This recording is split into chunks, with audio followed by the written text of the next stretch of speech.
खरमास के बाद खेला होगा। अब तक बिहार की सियासत में इसकी चर्चा चल रही थी। दावे हो रहे थे कि जेडीयू कुछ बड़ा करने वाली है, लेकिन खेला खरमास में ही हो गया। एनडीए में शामिल उपेंद्र कुशवाहा की पार्टी आरएलएम में बड़ी फूट तय मानी जा रही है। इसके संकेत मिलना शुरू हो गए हैं। कुशवाहा की नीतीश से करीबी अब उनके लिए ही मुश्किल बन गई है। आरएलएम के विधायक अपने नेता से दूरी बना रहे हैं और ये सब पटना में दिखने भी लगा है। उपेंद्र कुशवाहा ने पटना में अपने आवास पर लिट्टी चोखा की दावत दी थी।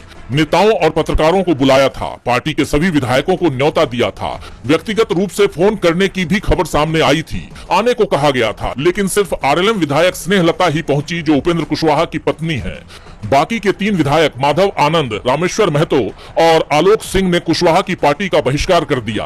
कुछ दिन पहले ही आरएलएम विधायक रामेश्वर महतो का एक बयान सामने आया था, जिसमें नीतीश सरकार में दीपक प्रकाश को मंत्री बनाए जाने पर नाराजगी जताई गई थी। दीपक ना तो विधायक हैं और ना ही एमएलसी, लेकिन उन्हें मंत्री बना दिया गया था। उनकी जो सबसे बड़ी योग्यता है वो उपेंद्र कुशवाहा के बेटे होने की है। कुशवाहा ने अपने बेटे को मंत्री बनवा दिया, जिसके बाद से ही आरएलएम में नाराजगी दिख रही थी और आरोप लग रहे हैं कि बीजेपी इस नाराजगी को हवा दे रही है।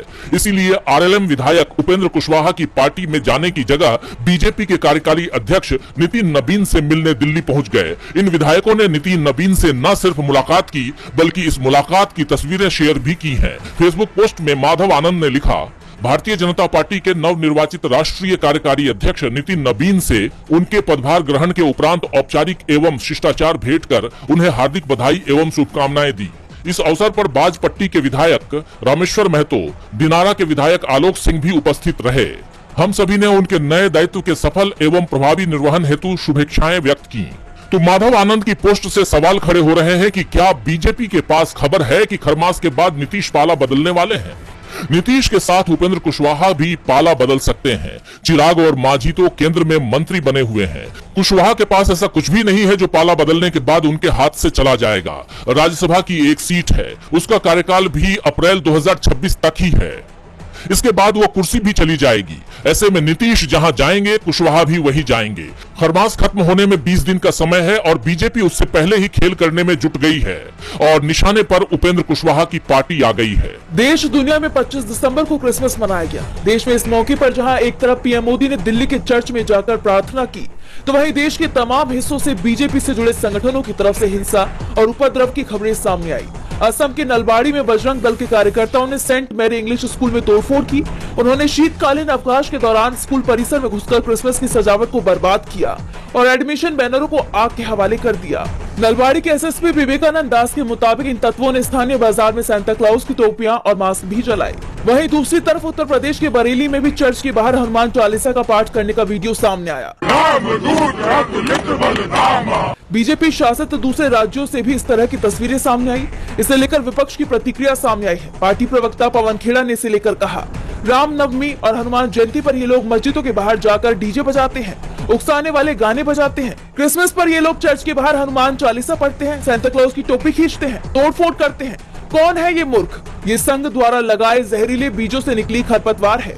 ये गुंडे ना हिंदू धर्म के हो सकते हैं और ना ही भारतीय सभ्यता से इनका कोई नाता हो सकता है। बस कल से हम कुछ नजारे देख रहे हैं पिछले 2-3 दिन से कि कुछ गुंडे लोग चर्चेज में जाकर, मॉल्स में जाकर तोड़फोड़ मचा रहे हैं, सांता क्लॉज की टोपी खींच रहे हैं, उसको दौड़ा रहे हैं, गुंडागर्दी का एक माहौल बना रहे हैं। एक अजीब सी परंपरा हमने देखी पिछले 10-11 सालों में कि रामनवमी हो या हनुमान जयंती हो तो साहब ये लोग चले जाएंगे मस्जिदों के बाहर डीजे बजा बजा के, उकसाने वाले गाने लगा लगा के नाच रहे हैं।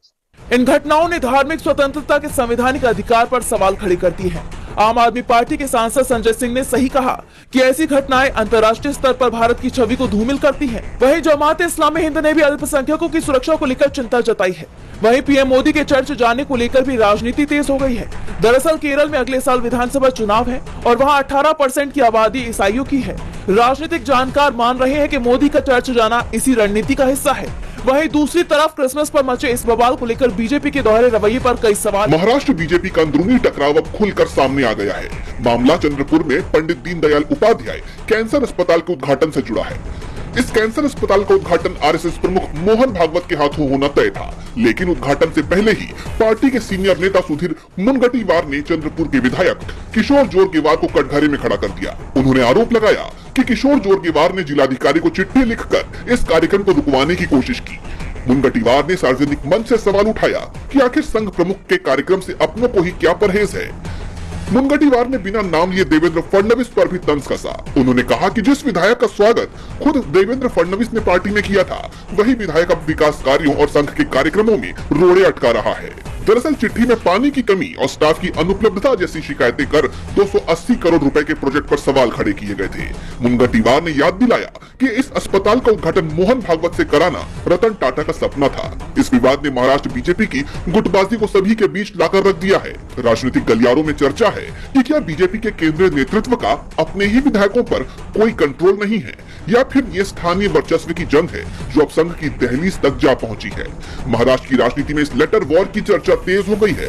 बीएमसी चुनाव से पहले राज्य से ऐसी खबर का आना बीजेपी के साथ साथ पूरी महायुति की एकजुटता पर सवाल खड़े करता है। अब देखना होगा कि चुनाव से पहले बीजेपी अपनी इस अंदरूनी कलह को कैसे शांत करती है। यौन शोषण का मामला लगातार तूल पकड़ता जा रहा है। मामले में दिल्ली हाई कोर्ट ने आरोपी पूर्व बीजेपी विधायक कुलदीप सिंह सेंगर को जमानत दे दी है, जिसके चलते बवाल खड़ा हो गया।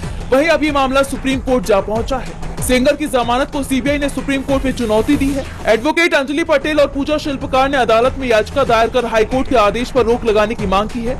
याचिका में कहा गया है कि हाईकोर्ट ने इस बात पर विचार किए बिना आदेश पारित किया कि निचली अदालत ने ये टिप्पणी की थी कि सेंगर को जीवन भर जेल में रहना होगा। याचिका में ये भी कहा गया है कि सेंगर के गंभीर आपराधिक इतिहास और दुष्कर्म जैसे जघन्य अपराध में संलिप्तता साबित होने के बावजूद हाईकोर्ट ने उसकी जमानत सजा निलंबित करके कानून और तथ्यों दोनों में गंभीर गलती की है। जैसा आप जानते हैं कि इस मामले में सेंगर को जीवन भर जेल में बिताने की सजा दी गई थी और अब कुछ शर्तों के साथ दिल्ली हाई कोर्ट ने जमानत दे दी है, जिसके बाद से पीड़ित परिवार में डर का माहौल है। पीड़िता ने सेंगर की जमानत को लेकर प्रदर्शन भी किया और कांग्रेस सांसद राहुल गांधी से मदद की गुहार भी लगाई। पीड़िता ने इस सिलसिले में राहुल गांधी से मुलाकात भी की और मांग की कि उन्हें सुप्रीम कोर्ट में निर्दोष लड़ाई लड़ने के लिए एक शीर्ष वकील मुहैया कराया जाए, जिस पर राहुल गांधी ने उन्हें भरोसा दिलाया कि वो इस मामले में उनकी मदद जरूर करेंगे और उन्हें एक अनुभवी और भरोसेमंद वकील दिलवाएंगे ताकि वो सेंगर के खिलाफ मजबूत मुकदमा लड़ सके। वहीं अब पीड़ित परिवार को राहुल गांधी का साथ मिलने के बाद ये मामला सुप्रीम कोर्ट में पहुंच चुका है। ऐसे में आगे क्या होता है ये देखना होगा। अरावली को लेकर केंद्र सरकार का आदेश चर्चा में है। सरकार ने दिल्ली से गुजरात तक नए खनन पट्टों यानी लीसेस पर रोक लगा दी है। ऐसा करके पर्यावरण मंत्रालय ने संदेश देने की कोशिश की है कि वो इन पहाड़ों को बचाने के लिए गंभीर है, लेकिन विपक्ष और राजनीतिक जानकार इससे संतुष्ट नहीं है। दरअसल इस आदेश की टाइमिंग पर कई सवाल खड़े हो रहे हैं, क्योंकि ये आदेश 24 दिसंबर को आया और 26 दिसंबर को कांग्रेस अरावली के मुद्दे पर सड़कों पर उतरने वाली थी। विपक्षी घेराबंदी से ठीक पहले सरकार का ये फैसला बताता है कि जनता के दबाव में बैकफुट पर आना मोदी सरकार की मजबूरी बन गया है। कांग्रेस नेता अशोक गहलोत और जयराम रमेश ने इसे बोगस डैमेज कंट्रोल और हेडलाइन मैनेजमेंट करार दिया। विपक्ष का सवाल है कि सरकार का आदेश कब तक लागू रहेगा ये तय नहीं है। वही परेशानी इस बात की भी है कि सरकार के आदेश के बावजूद अरावली को लेकर 100 मीटर की परिभाषा जस की तस है। तो क्या ऐसा कर भविष्य में सरकार अपने चहेते माइनिंग समूहों के लिए पिछले दरवाजे का रास्ता खोलने की तैयारी में है? कहा जा रहा है कि नए पट्टों पर रोक फिलहाल एक अस्थायी राहत है, लेकिन अरावली का असली संकट अभी टला नहीं है। अरावली दिल्ली एनसीआर का सुरक्षा कवच है। अगर इसकी परिभाषा के साथ खिलवाड़ हुआ तो रेगिस्तान को दिल्ली पहुंचने से कोई नहीं रोक पाएगा। जानकारों का मानना है कि आज अगर सरकार को अपने कदम पीछे खींचने पड़े हैं तो ये जनता और विपक्ष की एकजुटता की पहली जीत है, लेकिन असली जीत तभी होगी जब अरावली की वैज्ञानिक परिभाषा को हमेशा के लिए सुरक्षित किया जाएगा और 100 मीटर वाला प्रयोग बंद होगा। पश्चिम बंगाल में अगले साल विधानसभा चुनाव होने हैं, जिसे लेकर राज्य में एसआईआर की प्रक्रिया चल रही है। विपक्ष लगातार इस प्रक्रिया को लेकर सरकार पर कई आरोप लगा रहा है। इस बीच पूर्व बर्धमान जिले के कटवा इलाके में एक बड़ा विवाद खड़ा हो गया है। दरअसल इस इलाके के booth level officer Amit Kumar Mandal अचानक गायब हो गए हैं। अमित कुमार मंडल पेशे से शिक्षक हैं और केतुग्राम के उधरनपुर प्राइमरी स्कूल में पढ़ाते हैं। वो कटवा विधानसभा क्षेत्र के बूथ नंबर 23 के बीएलओ थे। परिवार वालों के मुताबिक 23 दिसंबर की सुबह करीब 10 बजे अमित बाजार से घर लौटे। अपनी मोटरसाइकिल खड़ी की और परिवार से कहा कि उन्हें बीएलओ की मीटिंग के लिए जाना है। इसके बाद वो बाहर निकली, लेकिन शाम तक घर नहीं लौटी और अब कई दिन बीत चुके हैं, लेकिन उनका कोई पता नहीं चला है, जिसे लेकर राज्य सरकार चुनाव आयोग और बीजेपी पर निशाना साध रही है। आपको याद होगा, एसआईआर के कारण बीते वक्त कई बीएलओस ने खुद की जान ले ली थी, जिसे लेकर कहा गया था कि काम के प्रेशर की वजह से बीएलओस ऐसा करने पर मजबूर हो गए हैं। इसके अलावा आपको याद होगा कि बीते वक्त कई राज्यों में चुनाव आयोग ने एसआईआर की समय सीमा भी बढ़ाई थी, लेकिन बंगाल में एसआईआर को लेकर बदलाव नहीं किया गया, जिससे राज्य का सियासी पारा और हाई हो गया। अब देखना ये होगा कि बीएलओ अमित कुमार मंडल के लापता होने को लेकर चुनाव आयोग और बीजेपी की तरफ से कोई बयान आता है या नहीं। सुरक्षा को देखते हुए केंद्र सरकार ने बड़ा फैसला किया है। अब जल्द ही राइड बुकिंग एप्स के जरिए आप अपनी पसंद के मेल या फीमेल राइडर को चुन सकते हैं। इसके साथ ही ट्रिप पूरी होने पर आप अपने ड्राइवर को टिप भी दे सकेंगे और ये पूरी की पूरी टिप ड्राइवर को ही मिलेगी। दरअसल ऑनलाइन कैब सेवाओं में जल्द ही बड़े बदलाव देखने को मिल सकते हैं। केंद्र सरकार ने मोटर व्हीकल एग्रीगेटर गाइडलाइंस 2025 में कुछ बदलाव किए हैं, जिसे राज्यों को लागू करने के लिए कहा गया है। ओला, उबर और रैपिडो जैसे कैब प्लेटफॉर्म सब अपने ऐप में यात्रियों की सुरक्षा और पारदर्शिता बढ़ाने से जुड़े नए फीचर्स जोड़ने जा रहे हैं। खास बात तो ये है कि महिला यात्रियों को अब फीमेल ड्राइवर चुनने का ऑप्शन मिल सकेगा, लेकिन ड्राइवर उपलब्ध होना चाहिए। सरकार के इस फैसले का मकसद पैसेंजर्स की सेफ्टी बढ़ाना है। खासतौर पर महिलाओं की सुरक्षा को देखते हुए ये फैसला किया गया है। ऐसे में सवाल उठ रहे हैं कि आखिर ये नियम कब से लागू होगा। हालांकि नोटिफिकेशन में अभी कोई साफ प्रभावी तारीख नहीं दी गई है, इसलिए इसे जारी होने की तारीख से ही प्रभावी माना जाता है। जुलाई 2025 में जब मोटर व्हीकल एग्रीगेटर्स की मूल गाइडलाइंस जारी की गई थी, तब राज्यों को इन्हें अपनाने के लिए 3 महीने का समय दिया गया था, जिससे ये साफ होता है कि अभी कोई फिक्स्ड टाइमलाइन नहीं बताई गई है, लेकिन बहुत जल्द ही ये नियम लागू हो जाएंगे। ऐसे में महिलाएं बिना डरे सुरक्षित यात्रा का लाभ ले